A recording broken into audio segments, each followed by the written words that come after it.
Дорогой Смет, примите мой горячий привет и мои искренние соболезнования. Я буквально был ошарашен, и вот до сих пор не могу себе представить, как это случилось, что не стало твоей миниатюрной милой мамой.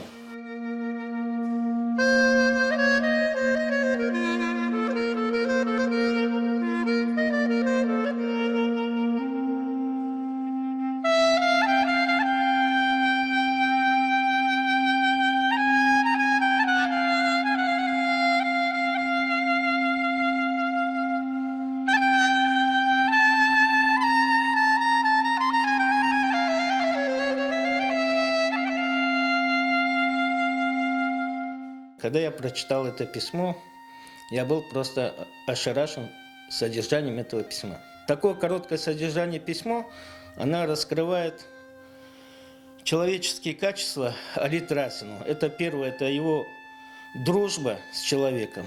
Второе, он показывает, что он любит свой родной край, Крым. Вот. С этой целью он собирается везти в Крым родных.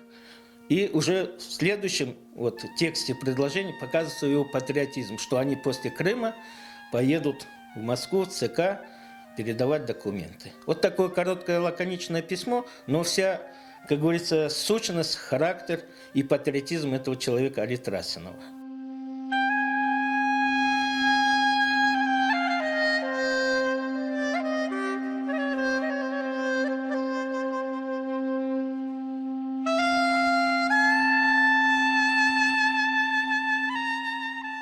Когда я увидела конверт, на конверте его почерк, такого почерка ни у кого не было, такой гармоничный, абсолютно такой, какой он сам в жизни был, вот как будто ощущение было такое, словно я снова встретилась. Бек тесерлі болды.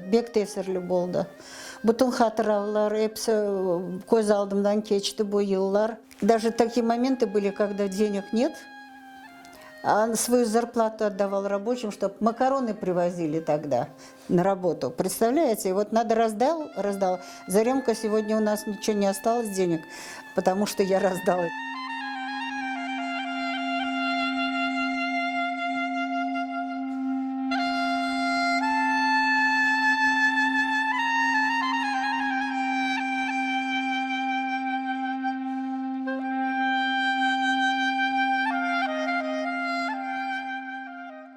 Bizler birbirimizni abli ko'rganda o'jag'na edik, ne kerak olganini. O kadar birbirimize yaxshi yürekten bakaydık. Birbirimizde sevip sayaydık. Öyle bizim millette öyle şey var. Peki yaxşı dostlar edimiz. Her zaman ne kadar ağır vakti yanına varsan da bir vakti çırayını sıtmaz.